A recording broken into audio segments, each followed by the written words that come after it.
Right, so today's exercise is about the second challenge from these 5 challenges from Clark Coates. I mean, this one. I was thinking about not doing this at all because compared to the previous ones, this is a walk in the park, but it may be useful to someone, so why not? This is the point of all the exercises anyway. So, let's get going. Well, this is probably the only case where I don't have to remove the default cube.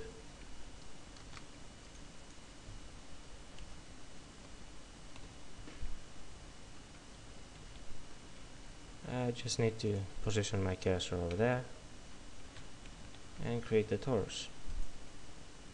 Align it to the view, and let's play with the options.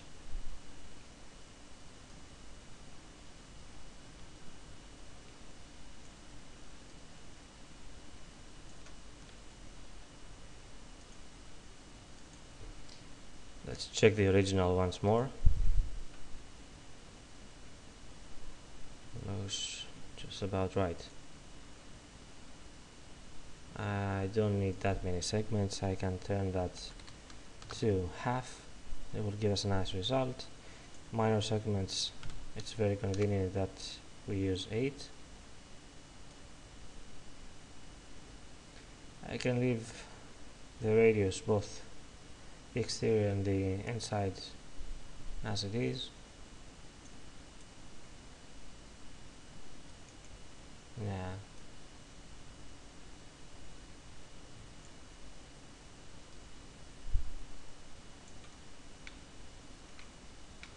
It's fine for the purposes of the exercise, so it's okay. Now let's get rid of what we don't need. I hide the cube, press L to... oh, sorry. I don't have screencast keys enabled. Screencast add-on enabled. And I hope you could understand so far what I'm doing.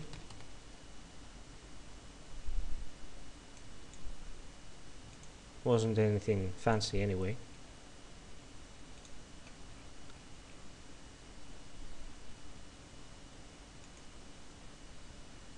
Right? That's better. So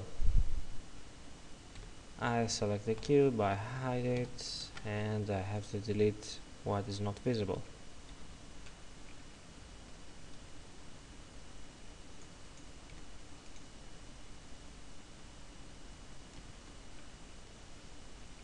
Well, you can see in the example that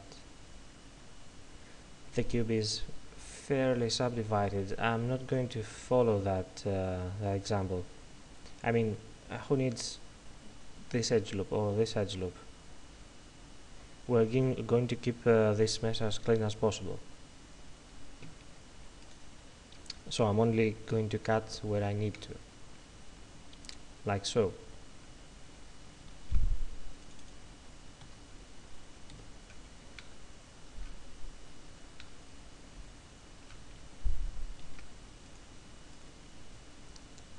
I enable snapping, vertex snapping, move to the X and snap right there, and cut here as well, doesn't matter where exactly.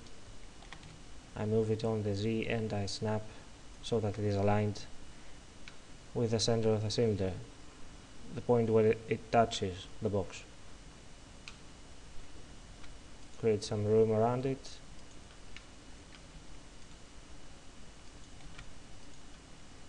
Enough for it to, let's say, breathe where it's going to connect.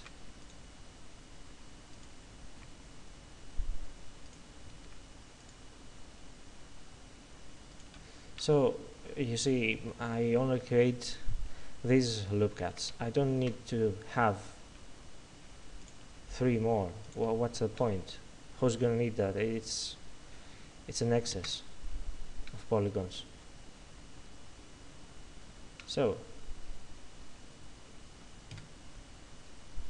have everything we need. So let's hide the torus and make two beautiful cuts, holes, whatever.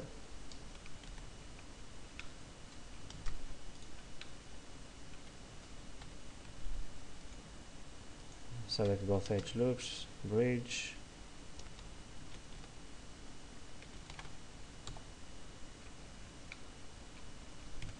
Same here. Shift Alt and right click, Shift Alt and right click, bridge. I wonder why the screencaster doesn't show that. You can do that, I'm sure. You select this edge, select edge loop, yeah, but the shortcut is Shift Alt right click and it adds to the selection. Right, let's subdivide. Look at this beauty here. Right, let's define some edges. First on the cube.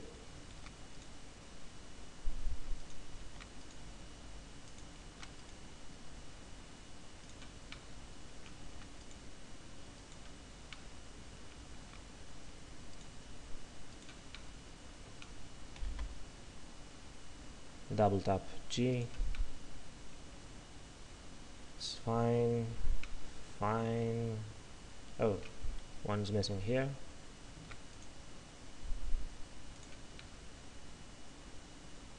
Oh god, it's all good. Cube is ready. Add another loop at here.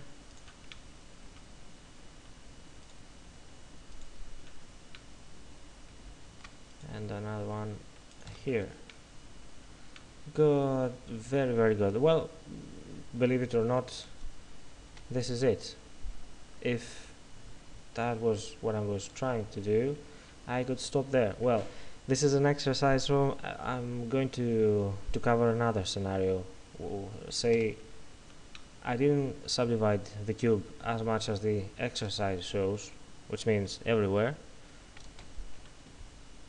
I just have 1, 2, well, 3 edge loops running all around the cube, and quite frankly I don't need that either. So what I could do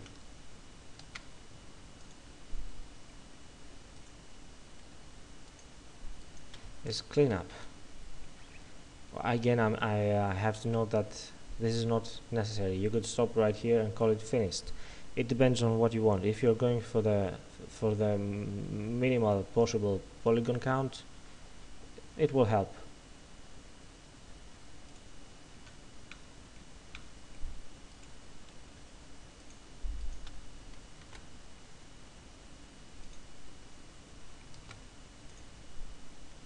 One edge loop, another edge loop. These run all around the base of the cube.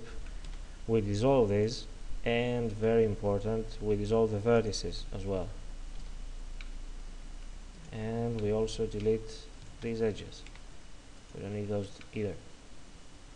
So now we only have one edge loop running around the cube, much cleaner. Maybe we can do that here as well.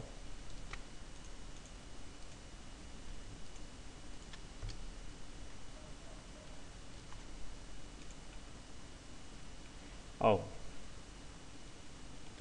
well, no, it won't work here, not so well, but it will work a bit further along the loop.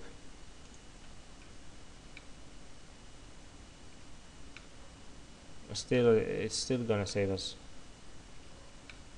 some polygons.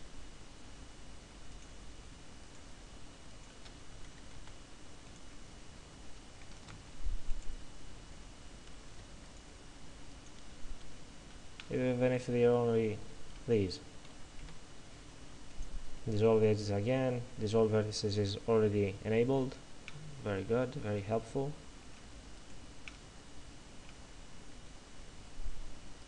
Dissolve these edges as well.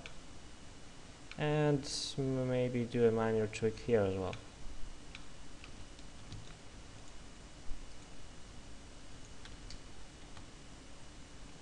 No, left, and this will be much faster if I do this manually.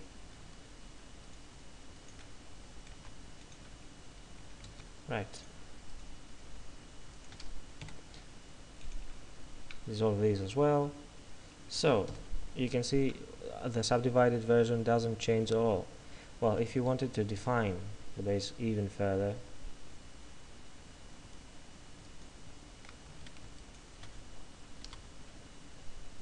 you could add one edge loop not only on the base of the torus but over here as well.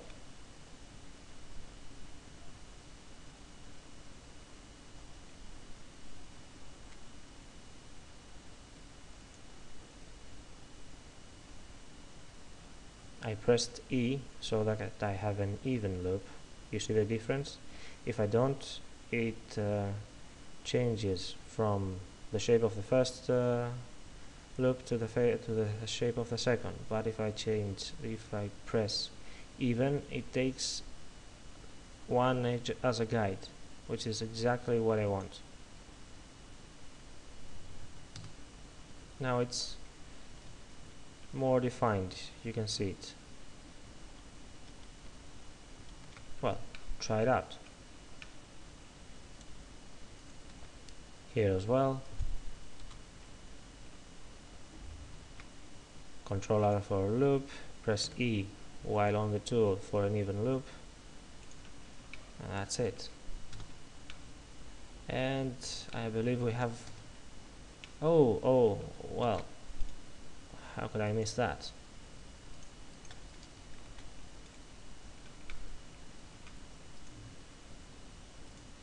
Edge loops running all over the place. No matter.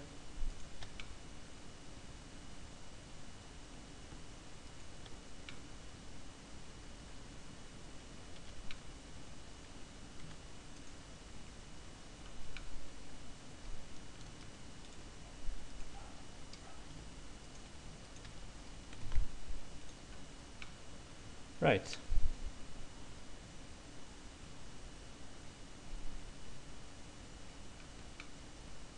Well, this may cause some problems. Well, it doesn't.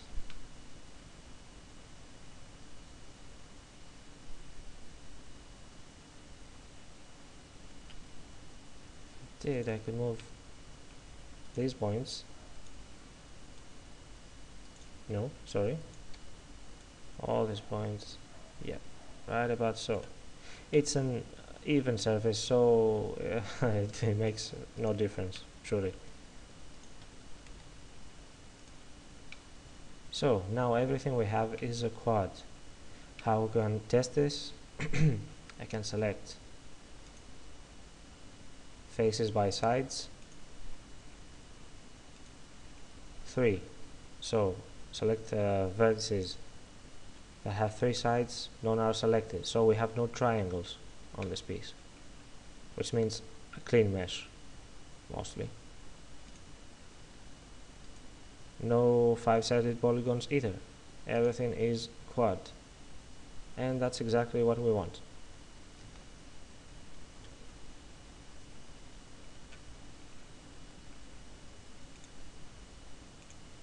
Let's test with a matcap.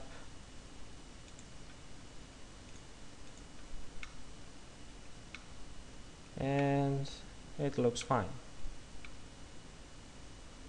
Well, that's it. Hope you've learned something. See you next time.